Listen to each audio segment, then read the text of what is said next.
Educación X, el ciclo de seminarios web organizado por Academy, el núcleo de innovación y formación continua del Centro de Formación Técnica Teodoro Bickel. Yo soy Cristina Montesinos, soy la fundadora de Mara Media, una empresa de producción de podcast con alto impacto social. Ayer inauguramos este ciclo. Pude conversar con Sofía Ortega Sandoval sobre los retos en la formación de adultos y jóvenes. Fue una conversación muy completa y llena de ejemplos interesantísimos y muy actuales. Si no pudieron conectarse ayer, los invito a que vean la grabación, porque sin duda vale la pena conocer lo que Sofía nos contó.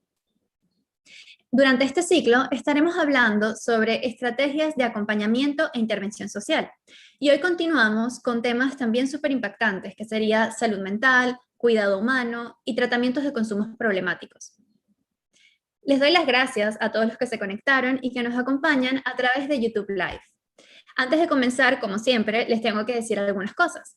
Primero, recuerden enviarnos sus preguntas. El equipo las recopila y me las hace llegar y yo luego las voy integrando en la conversación, esta vez con Rodrigo. Así que, bueno, eso, no va a haber una sesión de preguntas y respuestas al final.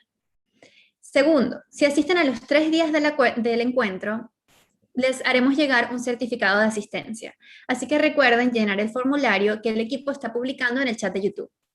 Y por último, este seminario otorga créditos convalidables con los módulos electivos de los diplomados de gestión organizacional que ofrece Academy.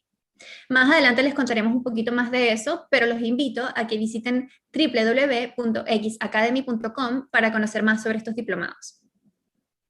Bien, ya estamos listos para comenzar con la conversación de hoy. Voy a estar con Rodrigo Sangüesa Rojas. Antes de comenzar, les quiero contar un poquito sobre quién es Rodrigo y su trayectoria. Primero que todo, él es trabajador social.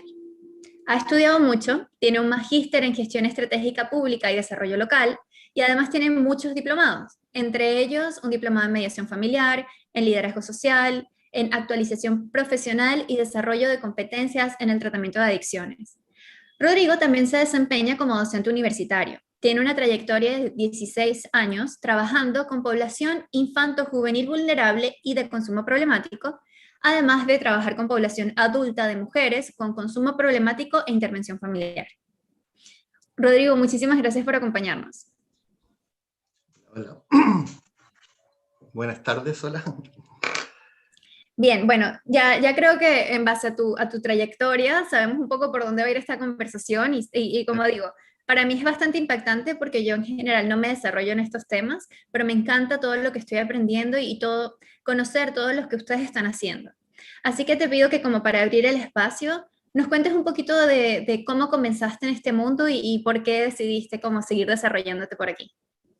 Ya, en realidad, mira, mi carrera de trabajador social siempre estuvo marcada por una tendencia hacia lo adolescente. Ese era el tema que a mí me gustaba mientras estudiaba. Todos mis trabajos tuvieron que ver con eso, mi tesis tuvo que ver con adicciones. De alguna manera mi campo yo lo visualizaba en el tema adolescente, los conflictos relacionados con los adolescentes. Entré a trabajar a Sename, en el cual tuve 5 años, y ahí empecé a visualizar que faltaban herramientas relacionadas con lo clínico, con lo psicológico, con lo psiquiátrico. Entonces, de alguna manera me empecé a capacitar en ese mundo y de a poco fui entrando, entré al tema de adicciones, y vino a reforzar un poco más la mirada más clínica de la intervención, y ahí también se me abrió el espacio hacia lo infanto-juvenil, más hacia lo infanto por un lado, y también al tema género, porque me tocó trabajar con el tema de adicción un poco más amplio, ya no con esta visión a lo mejor un poco sesgada de que la adicción estaba un poco más establecida en lo que era lo adolescente, y en realidad era mucho más amplio, y eso hizo que extendiera mi carrera profesional. Entonces, de alguna manera, así como en resumen, he ido un poco dirigiéndome hacia el trabajo social más clínico. Para entender un poco más o menos el contexto de mi historia laboral. ¿Nos puedes explicar un poquito más en detalle qué significa esto, como el enfoque más clínico al trabajo social? Como es más Claro, de alguna manera el trabajo social tiene un enfoque un poco más comunitario, más territorial, y en este caso, en la interacción con las personas, claro, uno se enfrenta a conductas de repente que eran difíciles de explicar Okay. desde lo que uno traía como conocimiento desde el trabajo social.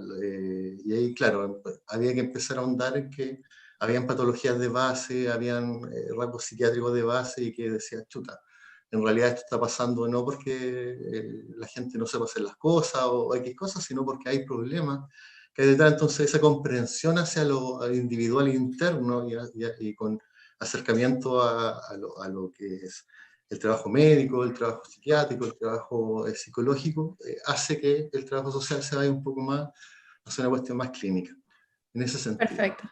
Ujú, Bien, gracias por esa como aclaración. ujú, Bueno, Rodrigo, el tema que nos convoca hoy es la intervención en salud mental, cuidado ujú, humano y tratamiento de consumo problemático. ujú, Gracias a las conversaciones contigo, sé que todos esos tienen en común el rol de la persona de trato directo, esa persona que interactúa directamente con las personas afectadas. ¿Nos puedes contar un poquito sobre este rol, sobre esta figura? bueno, el rol de los educadores de trato directo o monitores o cuidadores, va cambiando el nombre según las instituciones, es un rol que es bien complejo porque el rol principal es justamente el acompañamiento en la rutina diaria hacia las personas, los usuarios y usuarias.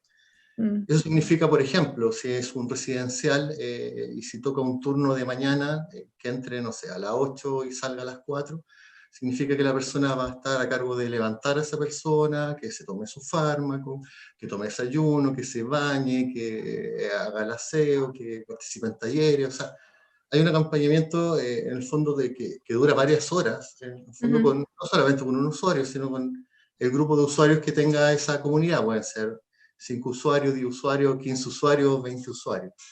Entonces, si analizamos el solo hecho de acompañar en forma tan constante, porque de alguna manera un psicólogo, un psiquiatra, un trabajador social puede hacer una intervención que dura un periodo de tiempo X, y esa intervención termina, y que puede ser muy desgastante esa intervención, pero hay un descanso.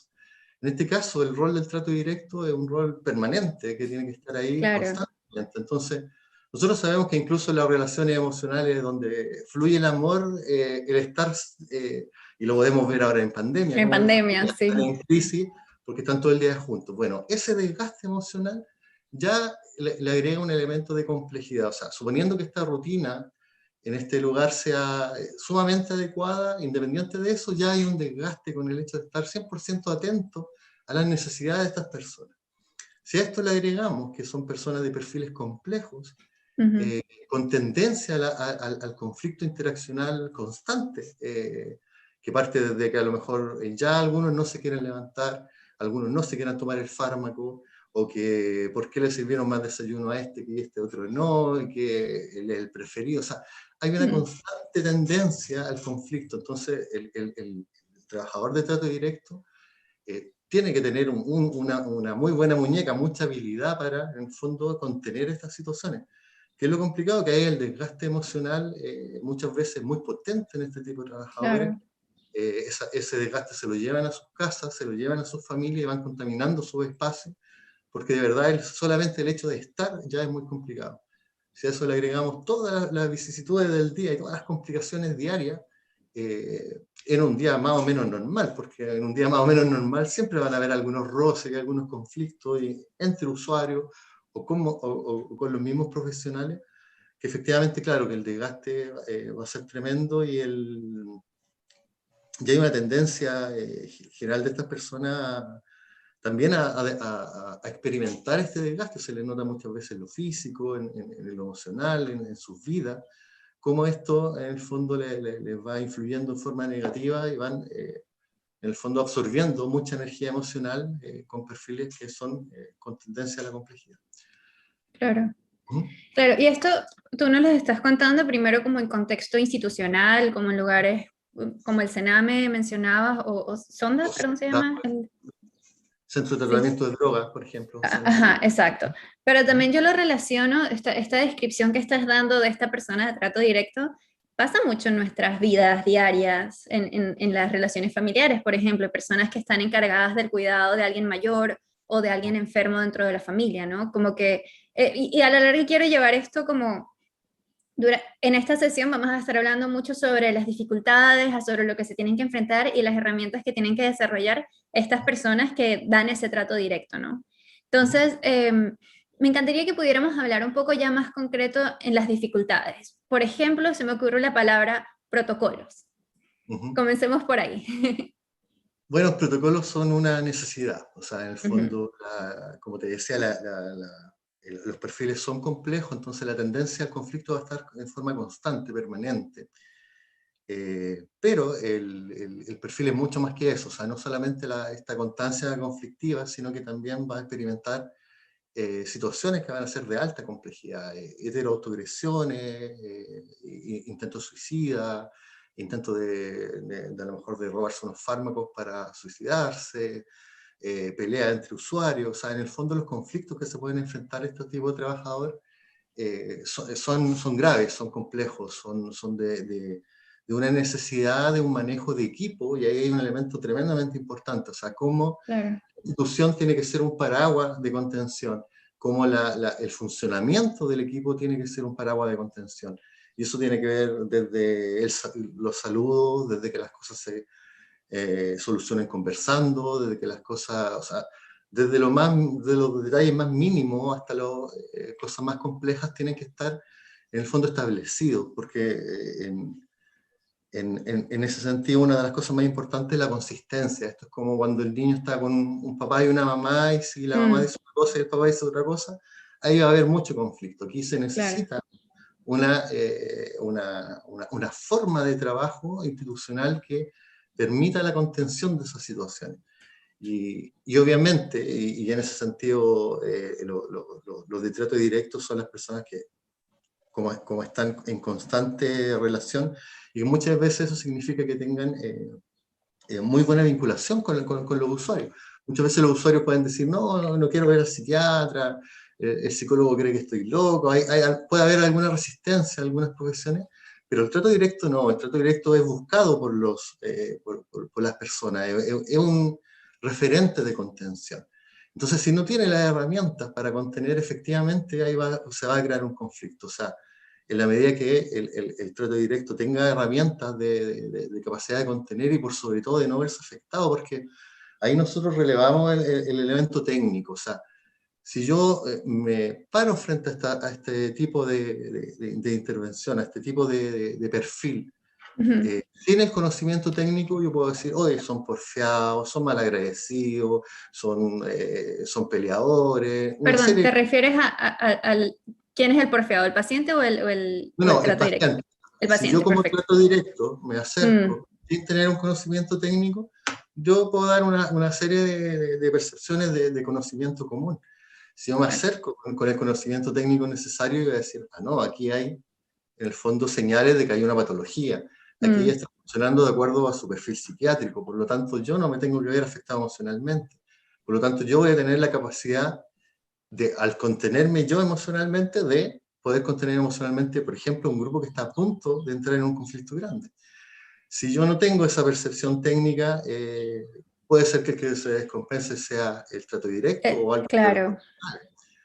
Y eso pasa mucho también, o sea, en el fondo también puede generarse un clima en estas instituciones donde son los profesionales los que están en el fondo quemados, como se conocen, Mm, y que en el fondo a veces son ellos los gatillantes de que los equipos las personas que están, los usuarios en este caso, se descompensan. Y a veces la descompensación puede partir por una elevada de voz o algo que no se entendió bien, y puede haber una descompensación que termine en una situación muy, muy crítica. qué Bueno, difícil. yo creo que todos hemos escuchado más o menos el caso de Lisette Villa, que fue una niña de 11 años que murió en un procedimiento de contención. En el fondo se le puso una rodilla encima, eh, y al final la niña terminó perdiendo la vida por asfixia. O sea, cuando analizamos eso, ahí no solamente hay mal procedimiento y no hay protocolo, a propósito de lo que planteaste al principio. Tiene que haber una forma de procedimiento que las personas se sientan tranquilas cómo proceder, porque en el fondo no solamente tienen que tener la capacidad de contener la situación, sino también contener las posibles consecuencias estas interacciones mal, por ejemplo, mal ejecutadas. O sea, son problemas institucionales, son problemas que llegan a la opinión pública, son todos los usuarios en este país, independiente de dónde estén ubicados, tienen la capacidad de los libros de reclamo, de poner un reclamo que va a llegar a la dirección regional del organismo que esté en el fondo. Entonces, también hay una forma de sentirse seguro para el profesional de que la forma de actuar va a ser la correcta, y voy a, en la medida que cumplo los protocolos, estoy cumpliendo mi deber de la manera que corresponde. Es muy complejo todo lo que estás contando. Yo ya en la parte emocional, claro, es dificilísimo todo lo que comentas. Yo lo veo más como no tomarte personal cuando esta persona que está pasando por un proceso te dice algo o actúa de una manera que tú no esperarías, ¿no? Pero lo que estás comentando, claro, esto es a nivel institucional también. O sea, esto, tú eres parte de un equipo y se esperaría que este equipo te apoye y te dé las herramientas, ¿no? Que eso es precisamente lo que estamos hablando ahora. ¿Me puedes cortar un poquito así a grandes rasgos el perfil de las personas que se dedican a esto y qué deberían buscar ellas para capacitarse y como salir exitosos en este mundo?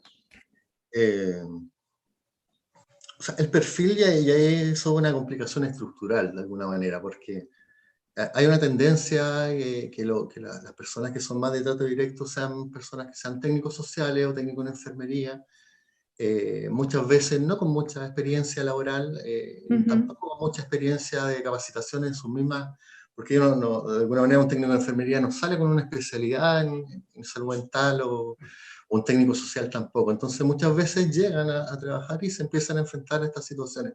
Va a Claro, depender, obviamente, de la institución. Si la institución es rigurosa en este equipo, que se llama riguroso en su accionar, en sus protocolos, y tiene muy bien establecido la forma de enfrentamiento a estas situaciones, por supuesto que le va a ayudar mucho a poder desarrollar su labor de una manera más tranquila. Pero también hay instituciones que carecen de protocolos, que o tienen protocolos muy mal hechos, o tienen protocolos que nadie conoce, que están guardados en un archivador y que nadie lo ha claro, leído, y en el fondo terminan ante una situación crítica todos corriendo en círculo sin saber qué hacer, y obviamente ahí las cosas se complican. Entonces, la gran crítica que hay relacionada con esto siempre es la falta de capacitación. O sea, de alguna manera los mismos monitores plantean que al enfrentarse a un perfil que es complejo, que tiene características psiquiátricas específicas, y es como, chuta, ¿cómo lo enfrento? claro. Y empieza ahí muchas veces la división en los equipos, que los profesionales no cumplen su tarea, nosotros terminamos conteniendo cuando esa es la labor del psicólogo, y ahí empiezan, en el fondo, a quebrarse los equipos justamente por no tener un funcionamiento acorde y armónico para que se pueda producir esto. Claro, qué difícil. Mira, ya tenemos varias preguntas. Voy a tomar una que va un poquito por esta misma línea. Catalina Antonia Isabel Ramírez Sandoval pregunta, ¿qué opinas, Rodrigo, de que en Chile los educadores de trato directo en su mayoría no sean profesionales relacionados con el área social? ¿Y qué podría hacerse para mejorar esta situación? Eh, bueno, obviamente es una complicación, es algo complejo.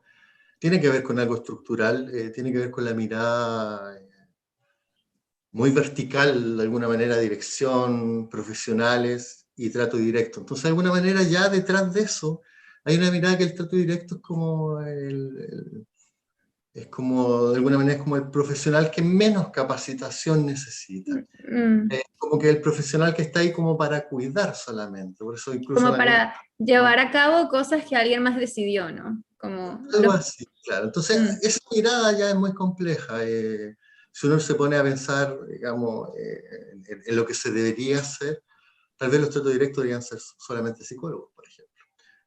Por ejemplo, porque en el fondo están trabajando con perfiles que justamente tienen que tener claro. manejo en contención emocional, y en el fondo tener una lectura de que el comportamiento constantemente está relacionado a patología, y no porque la persona sea porfiada, porque me tenga mala. O sea, tengo que romper ese elemento. Ahora, si el que no sean profesionales, eso agrava mucho más. Obviamente los técnicos sociales, los técnicos de enfermería van a tener algunas herramientas, pero también les falta, necesitan, o sea, mínimo necesitarían mucha capacitación, pero desgraciadamente, estructuralmente está visto el cargo como algo, como un cargo menor. no solamente como, o se puede visualizar, por ejemplo, lo que tiene que ver con el tema de sueldo, por ejemplo. O sea, Claro, ¿por qué pagan menos? Es porque es un trabajo que se mira de una manera que no debería verse, y para eso están los profesionales. Y ahí aparece el quiebre nuevamente, porque son los tratos directos los que dicen, chuta, yo me estoy enfrentando a situaciones críticas todo el santo día, y tengo un desgaste tremendo, y más encima por eso nadie me lo reconoce mucho, porque somos como en el circo pobre, somos los claro. más... Es muy complejo, o sea, en el fondo efectivamente tiene que haber una mirada estructural que modifique eso. Ujú. Perfecto, sí. Están llegando muchas preguntas. Aquí al comienzo salió una de Betty Velázquez. Ella cuenta, en Colombia los centros educativos tenemos orientadores escolares. Ellos trabajan en prevención y son los encargados de identificar los casos. ¿Hay algunas pautas para identificar casos? Para identificar casos. Me imagino yo que son casos que necesitan algo más. Cuando ella hizo esta pregunta estábamos hablando un poquito también del tema de consumo y de... Claro. Sí, O sea, efectivamente eso depende un poco de cada país, igual hay instrumentos que están validados, por ejemplo, aquí en Chile, no sé, para detectar consumo tenemos el DEPA-2, que es un instrumento relativamente simple que uno puede visualizar si hay dificultades de consumo. Eh, Ahora, no hay pautas que estén aplicadas a lo mejor para ver si tiene un trastorno psiquiátrico, por ejemplo, eso deberían tener evaluación. Si nosotros pensamos bien, en realidad nuestros niños y nuestros adolescentes, no sé, en este caso de Latinoamérica, deberían tener en algún momento su historia un diagnóstico bien desarrollado de un psiquiatra, de un psicólogo. Si nosotros Perdón, estamos... ¿todos los niños o solo los que No presentan alguna estaría... dificultad? Yo creo que no estaría mal. Yo creo que en el fondo el colegio, por ejemplo, podría tener por lo menos una mirada en cuanto a los diagnósticos. O sea, en el fondo hay muchos casos que se nos van pasando. Hay chiquillos que a lo mejor tienen, no sé, 12, 13 años y el chiquillo es súper solitario y a lo mejor ya tiene algunos rasgos que tengan que ver con que pueda desarrollar, por ejemplo, la esquizofrenia. Entonces podríamos adelantarlo un poquito en cuanto a dificultades más grandes hacia adelante. O sea, una de las complicaciones más graves que pasa con los tratamientos es que efectivamente reciben a personas que pasaron por una infancia con muchas complicaciones donde en Mm, algún momento no se actuó. Los perfiles críticos están asociados a abuso sexual, a violencia, a negligencia, a deserción escolar, a consumo temprano de drogas. O sea, hay todo un camino que parte de la infancia. ¿Sabes? Si esos niños hubieran tenido un buen diagnóstico en su infancia, probablemente podríamos haber contenido un poco mejor la experiencia hacia la adolescencia y tener más herramientas para poder enfrentar. Los colegios deberían tener, en el fondo, algún, o no los colegios, depende con quién esté relacionado, o el sistema de salud o todo, pero nosotros, digamos, como profesionales, deberíamos tener el ojo puesto justamente en los criterios técnicos relacionados con perfiles psiquiátricos, con perfiles de consumo, que por último nos hagan sospechar y decir, mira, a lo mejor este chiquillo tenemos que derivarnos. Mañana mm, toca el trabajo en red y bueno, y en, sí, este, en esta área el trabajo en red es muy importante. O sea, si nosotros efectivamente visualizamos dificultades, deberíamos, por obligación moral, tener relación con el sistema de salud del país que corresponda y hacer derivaciones, porque efectivamente una intervención a tiempo puede ser muy, muy significativa en un futuro positivo, digamos, para un adolescente, para un niño, y que no termine con un consumo demasiado problemático en alguna etapa de su vida, por ejemplo, o con un problema psiquiátrico severo en algún momento de su vida, por ejemplo. claro, qué importante. Tenemos otra pregunta. Me encanta lo internacional que estamos. Ay, perdón, algo pasó con la pregunta que tenía anotada y se desapareció. Bien, cosas que pasan en vivo. Em, Mira, es que estoy como en shock de la cantidad de dificultades a las que se enfrentan y claro, como tú bien dices, mañana lo vamos a cerrar todo por el tema del trabajo en red, porque nunca, nada de estas cosas pasa aislada desde el punto de vista de como del usuario, del paciente, y desde el punto de vista de la persona que va a ayudar, ¿no? Em, Sé que, y lo que nos convoca hoy también, sé que tú preparaste un curso que se enfoca en dar estas herramientas en estos temas, ¿no? En capacitar a las personas que se quieren desarrollar en este ámbito. Y sé que va por 4 áreas. Tenemos el área de farmacoterapia, contención emocional y en crisis, ideación e intento suicida y consumo problemático. ¿Me podrías contar un poquito en qué consiste cada una de ellas y qué busca como desarrollar? Mira, en ese sentido, y te cuento un poco cómo nació el curso. O sea, las personas que están, que van a desarrollar el curso, los profesores en este caso, están elegidos más por experiencia que por una cuestión académica. Son personas que tienen mucha experiencia en residenciales, en ambulatorios, con mujeres adultas, con consumo adolescente, con consumo adolescente con infracción de ley. O sea, en el fondo, casi en todas las experiencias que existen en Chile, más o menos, en este caso los profesionales que están desarrollando, han tenido alguna experiencia en uno de esos ámbitos. Entonces, dentro Perfecto. de todo el equipo, más o menos tenemos más o menos contemplado experiencias distintas, de distinta índole, en este tipo de dispositivos. Entonces, lo primero fue justamente la conversación relacionada con cuáles eran los elementos más críticos con que se enfrenta el centro, por un lado, y también el trato directo, por otro. En eso encontramos justamente estas áreas, porque en el fondo estas áreas son sensibles justamente para la generación de crisis. Y en ese sentido, si los podemos ir por orden un poco, el Sí, primer elemento que tiene que ver con farmacoterapia, bueno, en ese sentido en el curso en sí mismo obviamente hay una inducción relacionada con lo que es la entrega de fármacos. Pero nosotros igual nos interesa relevar temas que son importantes en el sentido de que es muy importante, por ejemplo, que la entrega farmacológica sea en forma rigurosa, que sea en forma rigurosa con las horas, que sea en forma que el psiquiatra haga un buen diagnóstico, porque todo parte de un buen diagnóstico, que el psiquiatra sea capaz de ir evaluando cómo va ese proceso y va ese proceso de compensación por sobre todo. Un usuario que está descompensado por un mal tratamiento farmacológico va a tener mucha más tendencia a generar crisis y a claro. generar conflictos. Por lo tanto, esa parte que pareciera obvia, no es tan obvia, porque de repente hay una percepción que no solamente, que va mucho más allá de los centros, y que hay mucho desorden con esto relacionado con el tema farmacológico. Lo vemos en Chile, lo vemos con el sistema de salud público, de repente cuando vemos a señora yendo a buscar sus 3 meses de fármaco en una bolsa que es gigante, y que se lo empieza a tomar de la manera que ella quiere, porque un día a lo mejor no puede dormir, así que se va a tomar 2. Un día llega una amiga y le dice, ¿tienes problemas para dormir? Toma, aquí tienes pastillas, tómatela. Y empieza en el fondo a desordenarse. ¿Por qué? Porque hay una percepción muy lejana a lo que tiene que ver con lo técnico. El, Desgraciadamente uno puede ver de repente a profesionales diciéndole a una señora, no se tome los fármacos porque los fármacos son drogas. Tú dices, a ver, ¿qué está pasando aquí? O sea, ¿qué Chuta, está pasando? O sí. sea, entonces de alguna manera, efectivamente, tiene que haber una opinión más técnica del tema farmacológico a nivel general y obviamente en lo que es el centro. O sea, la rigurosidad con que yo entregue, con que administre, con que guarde, con que todo, porque un error también puede generar mucho conflicto. Un error en una administración puede generar una descompensación química y que Claro. la persona se descompensa psiquiátricamente, o simplemente a lo mejor no pasó nada, pero la persona se dio cuenta que tuvo una mala entrega y eso le va a producir un estado de ira importante y igual va a tener una descompensación. Entonces, cometer errores en el tratamiento farmacológico puede ser fatal desde el punto de vista crítico.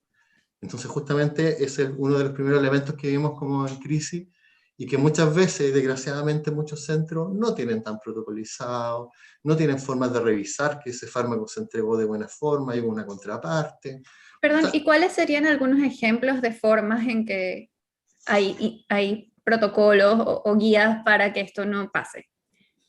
bueno, el protocolo parte desde, es largo el tema, digamos, pero parte desde que, por ejemplo, que existe una receta tan simple como eso y que esa receta esté firmada. O sea, aparte de lo más básico, que de repente no hay receta, la receta se extravió, la receta se fotocopió, no, tiene que haber una receta actual, tiene que haber un manejo de la persona, de los fármacos que está entregando, tiene que haber un conocimiento de la persona de lo que lo que se le está administrando, tiene que haber un conocimiento de la familia de lo que está administrándose, porque si hay conciencia de enfermedad, y esa persona cuando termine el proceso ambulatorio residencial con el centro donde esté, va a llegar un momento donde a lo mejor el tema farmacológico lo va a tener que tomar la familia, o lo va a tener que tomar la propia persona.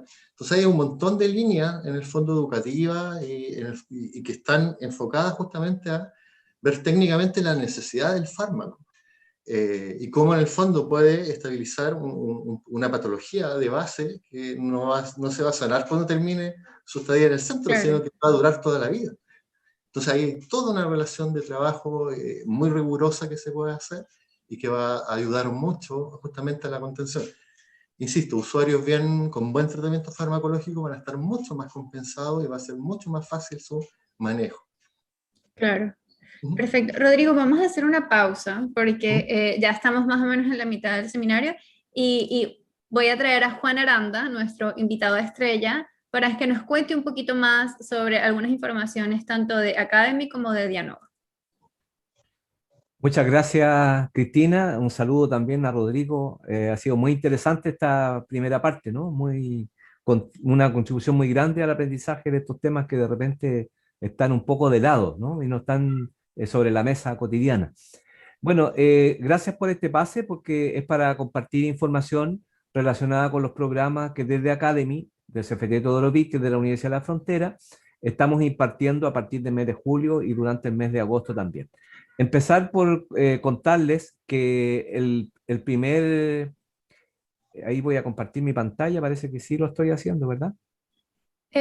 Sí, ahora sí. Bien, muchas gracias. En primer lugar, decirles que desde nuestra institución y en conjunto con Dianova, que es una ONG dedicada a estos temas de educación social, estamos patrocinando el desarrollo de 3 cursos que se van a hacer en el próximo mes, de los cuales Rodrigo justamente es uno de los docentes. Tenemos este curso de herramientas para el trabajo en red, para profesionales del ámbito social, otro curso de herramientas técnicas para la intervención en dispositivos de salud mental, cuidado humano y tratamiento de consumo problemático, que es el tema que estamos abordando justo en este momento, y un curso de diseño de experiencia de aprendizaje para formadores de personas. Adicionalmente, contarles también sobre la parrilla de cursos que Academy tiene programado para el mes de julio. Tenemos aquí a la vista, no los voy a nombrar individualmente, ya hicimos mención a esta información también ayer. Solo decirles que en nuestra página web www.xacademy.com tenemos toda la información, el acceso a conocer en detalle, a descargar los folletos de cada uno de estos cursos, que son cursos de especialización, una batería de 9 cursos, todos en el área de gestión para distintos sectores de la economía y de los servicios. Y finalmente también hacer la referencia que nuestros programas principales son los programas de diplomado, también al alcance en cuanto a información en nuestra página web está el diplomado de postítulo en arsenalería quirúrgica integral, otro en hemodiálisis, temas del área de la salud, y un diplomado internacional en estrategia de salud mental y drogadicción. Eso a grandes rasgos, Cristina, solo a modo de información para que podamos continuar con este seminario. Muchas gracias por el espacio. Gracias, Juan. Solo las fechas. Sí, los cursos de especialización se están iniciando el 7 de julio, los diplomados también dentro del mes de julio a partir del día 12, y bueno, en otro evento como este daremos a conocer cuál es la información del mes de agosto. Todos los meses estamos iniciando programas tanto de cursos de especialización como de diplomado, todos 100% online, lo que permite que tengamos estudiantes hoy día de toda Latinoamérica. Estamos muy contentos con eso. Tenemos estudiantes desde Panamá hasta la ciudad extrema de Punta Arenas, allá en el sur de Chile, cerca de la Antártida, ¿no? Y también comentarte que todos nuestros programas, por la característica de nuestra institución, tienen una serie de becas a las cuales pueden postular las personas. Yo diría que en general las personas hacen match con alguna de nuestras becas. Hay becas regionales, particularmente en la región de la Araucanía, becas para las personas de tribus o ciudadanías originales de naciones originarias de Latinoamérica, y para una serie de instituciones, para el sector municipal particularmente también, pueden encontrar toda la información en nuestra web. La fecha, respondiendo a tu pregunta, son permanentes, pero nuestros próximos cursos son el 7 de julio, el 12 de julio y después en el mes de agosto. Buenísimo. Muchísimas gracias por la información, Juan. Gracias a ti. Bien, Rodrigo, entonces continuamos. Básicamente estábamos hablando, bueno, del curso que también Juan mencionó, y tú decías entonces que estos 4 como áreas son en base a dónde hay más probabilidades de crisis, entiendo. Entonces, ya estábamos hablando de la parte de la farmacoterapia, ahora vamos a la parte de contención emocional, que quizás es una de las más complicadas. Bueno, habíamos tocado un tema un poco que lo más importante, como decíamos, es el modo institucional, o sea, cómo la institución genera un ambiente de contención, eso va a ser lo más significativo. Si la institución está en conflicto entre sus trabajadores, si las personas están con problemas emocionales trabajando, obviamente va a haber una tendencia a que los usuarios son muy buenos lectores emocionales, muy buenos lectores emocionales, ellos van a percibir el conflicto y por lo tanto va a haber tendencia a la descompensación. Entonces, Perdón, a ver, ¿a qué te refieres con eso? Entonces, los usuarios que estamos hablando son los pacientes, las personas con conflicto, que ellos reconocen que hay problemas dentro de las instituciones y se aprovechan. no necesariamente aprovecharse, pero ellos Okay. reconocen cuando hay problemas entre profesionales o entre monitores, y eso a veces sí puede ser útil con perfiles que son de una línea más límite, donde ahí la manipulación es una forma bien de relacionarse. Claro que puede haber un juego ahí un poquito perverso entre justamente todo lo que vaya en contra de la consistencia. Es justamente Perfecto. lo que no tiene que pasar. Entonces, claro, está este elemento de contención emocional, pero también están las herramientas propias y ahí un poco va el curso. O sea, cuáles son algunas herramientas que deberían manejarse en el fondo en los técnicos para poder contener situaciones en su debido tiempo, porque una buena contención emocional cuando una persona se está recién descompensando puede evitar una crisis que sea tremenda. O sea, en ese sentido, experiencia nosotros propia y también que hemos conocido, son conflictivas. O sea, de repente una adolescente, no sé, de 17 años, muy bonita y muy bien presentada, te puede, no sé, quebrar los vidrios completos de una institución o pescar un vidrio y cortarse en forma frenética. O sea, en el fondo, antes que pase eso, hay pasos. Y la idea de nosotros es tener una mirada preventiva de cómo organización y que va desde, como decía hace un rato, desde el saludo, desde las buenas conversaciones, desde el apoyo. Hay técnicas donde cada vez que termina un taller nosotros los abrazamos, hablamos en conjunto. Y las buenas experiencias de organización son así, o sea, de alguna manera tú puedes ver cuando la organización está bien, incluso hasta los mismos usuarios pueden hacer acciones de contención cuando un usuario está en un problema. Por ejemplo, sí, ejemplo. hay una forma completa, digamos, y holística de lo que es la contención. Si le tiramos solamente al trato directo la responsabilidad de contener y el resto no está preparado, obviamente va a ser mucho más complicado y le vamos a cargar una responsabilidad que es bien compleja a la persona, porque se va a enfrentar a una situación que muchas veces, sobre todo si están fallando los protocolos, no va a saber bien cómo hacerlo, o si los protocolos son muy light o no están adecuadamente bien hechos. También puede ser complicado. Claro. O sea, yo todo lo que estoy tomando de esto y veo que hay muchas preguntas precisamente que van al tema de ¿y cómo hacemos si no sabemos? ¿Sabes? De todo lo que tú estás contando es muy complejo. Veo que hay muchas personas en la audiencia que de alguna forma u otra se han visto en situaciones así o saben que pasan sus instituciones y precisamente es, ¿y qué hago? Entonces, que es precisamente este curso que estás haciendo que lo encuentro muy valioso porque es muy difícil y el desbalance que cuentas de, bueno, el pago, pero también entiendo como las capacitaciones Me pregunto, estas personas si levantan la mano y dicen, necesito ayuda con esto, o hay un problema en la parte de fármacos, ¿se escuchan estas personas? ¿Su voz va a ser...? Gracias por tu pregunta. Justamente uno de los espíritus de este curso es relevar el cargo como monitor. Entonces, efectivamente, muchas veces en esto no compensado, por decirlo de una manera, desbalanceado, efectivamente uno puede decir que, o sea, ¿cuál es la voz en este caso de un monitor contra el equipo profesional, por ejemplo. Bueno, justamente Exacto. el curso está hecho para que el monitor sepa cuáles son sus condiciones mínimas de trabajo, cuáles son los protocolos que tiene que mantener, y para eso le ponemos algunos ejemplos para que ya los tenga. Todas las instituciones tienen protocolos distintos, pero por último va a tener algunas guías de más o menos cómo se hace un protocolo. Entonces, de alguna manera, lo importante es que tenga la capacidad, aunque sea nuevo, o que no tenga mucha experiencia, de decir, mira, yo estudié este curso y aquí aparecen las cosas mínimas que yo necesito exigir. Como por ejemplo, que tengan un buen diagnóstico, como por ejemplo, que la receta esté firmada, como por Claro. ejemplo, que los fármacos siempre estén ahí, nunca estén en desorden o nunca estén mal administrados.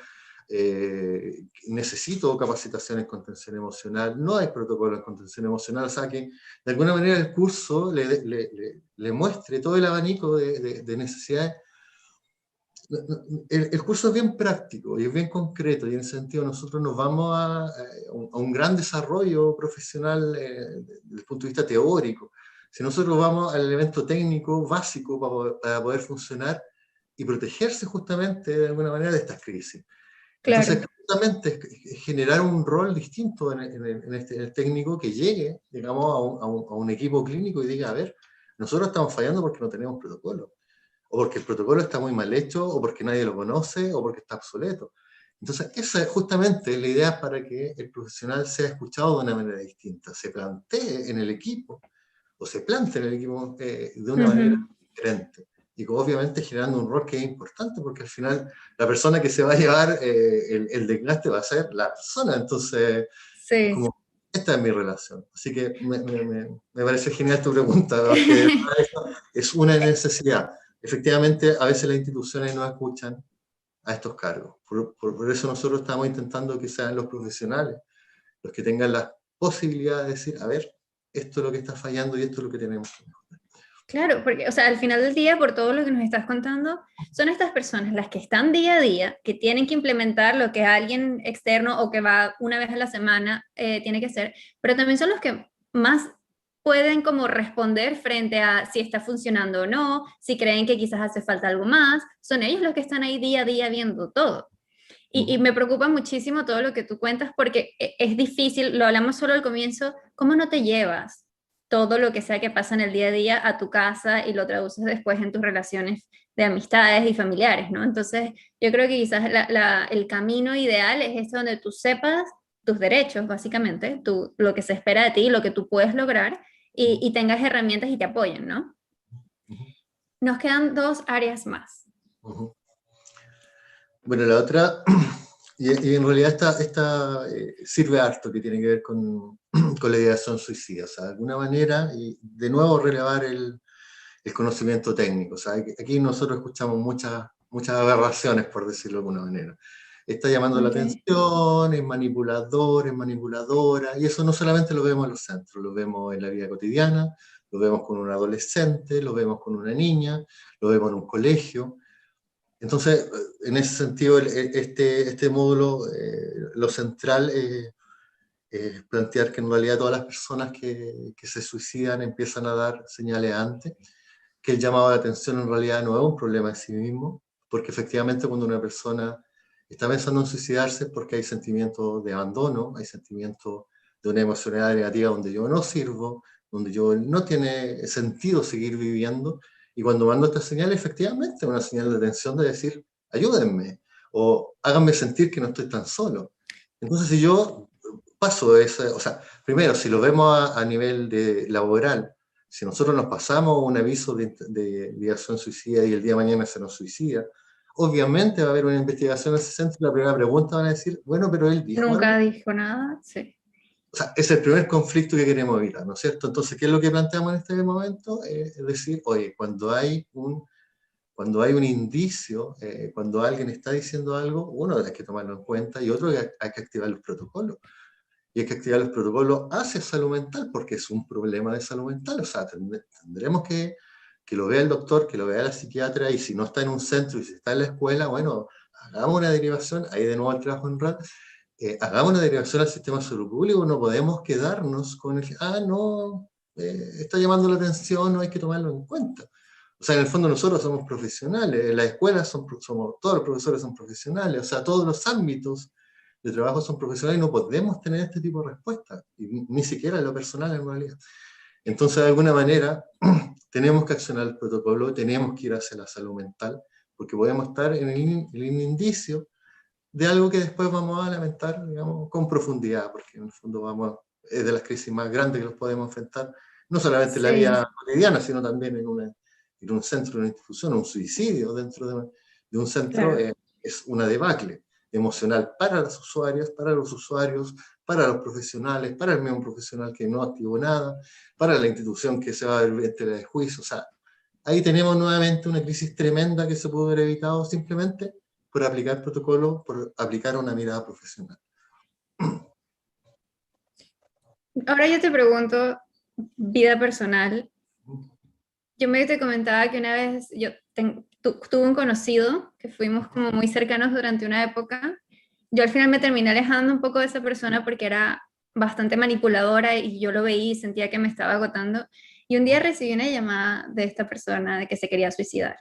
Y precisamente mi pensamiento fue, bueno, al principio entré en pánico, obviamente, y busqué cómo todo, pero yo no estaba en ese momento en la ciudad, entonces no podía hacer nada.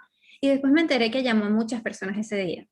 Y mi primer pensamiento fue, está llamando la atención. Uh -huh. Ahora, en base a lo que tú dices, ¿debería estar preocupada? La preocupación en realidad, o sea, sí, la preocupación puede estar.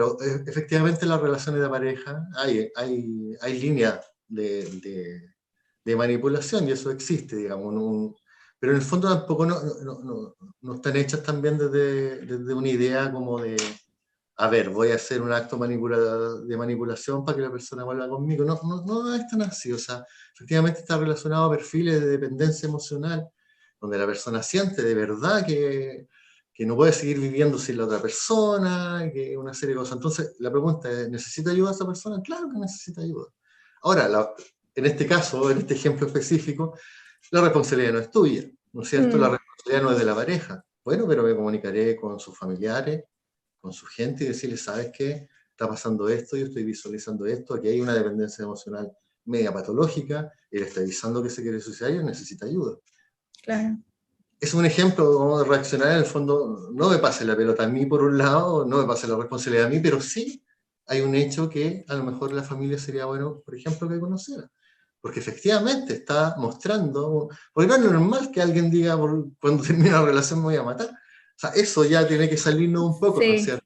Entonces, si no es normal, ¿por qué no es normal? Es porque hay un elemento psicológico ahí que no está bien, que está desvirtuado, y que generalmente está asociado a estas relaciones de dependencia emocional, y que obviamente hay problemas ahí de infancia, de una serie de elementos donde la otra persona no es responsable.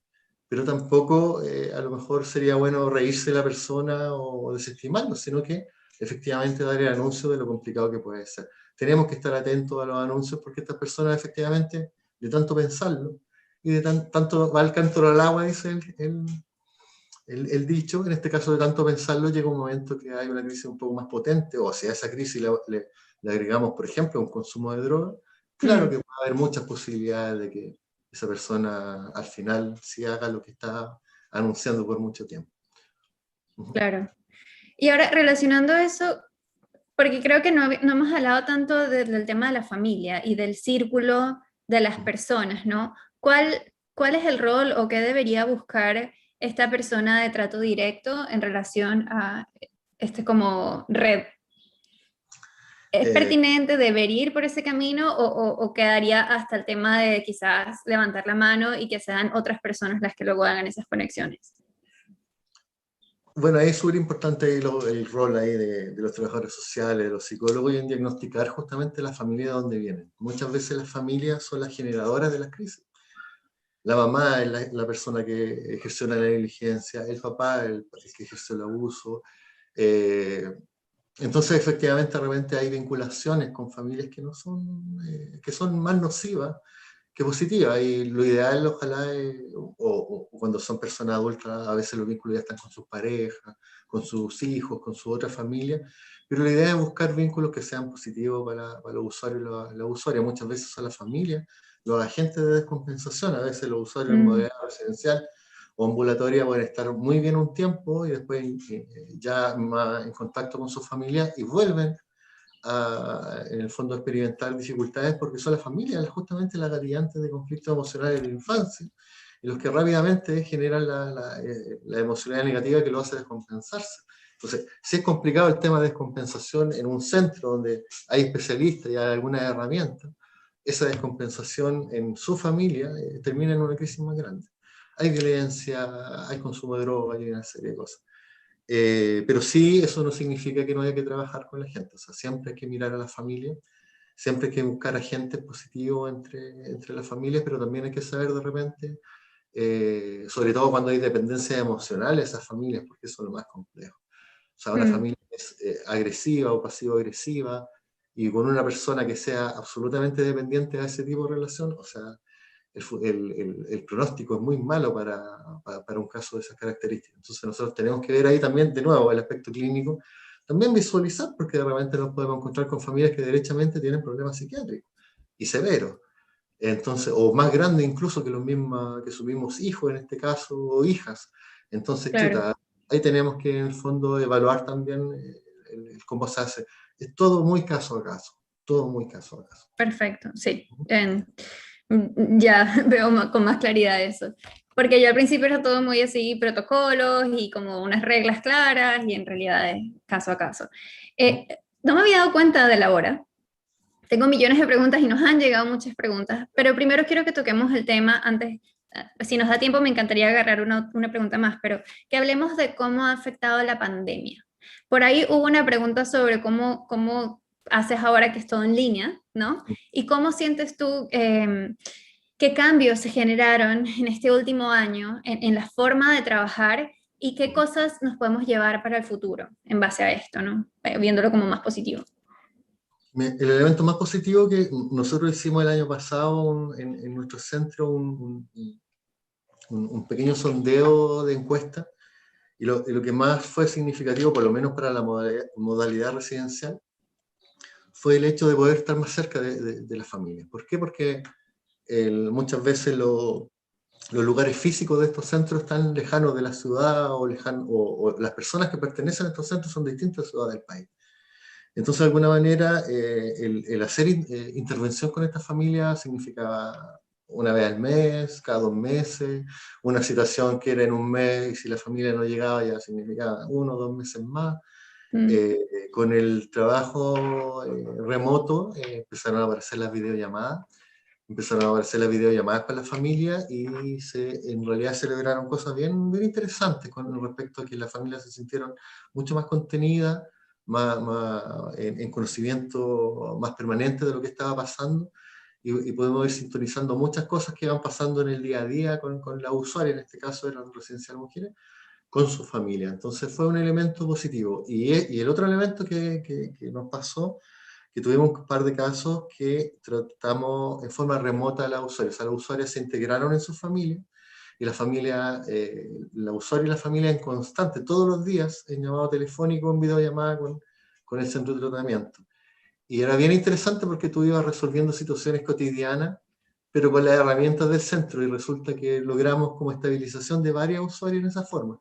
Qué Así que bueno. fue muy interesante eso, porque de alguna manera los terapeutas eran como la familia, hacia en este caso su hijo, y no ayudaban mucho, Claro. porque hay en el fondo, a veces cuando se está en el tema residencial, tú hablas de tu vida en imaginación, pero en este caso ellos lo estaban viviendo ahí en el día a día, y tenían que resolver problemas que eran diarios.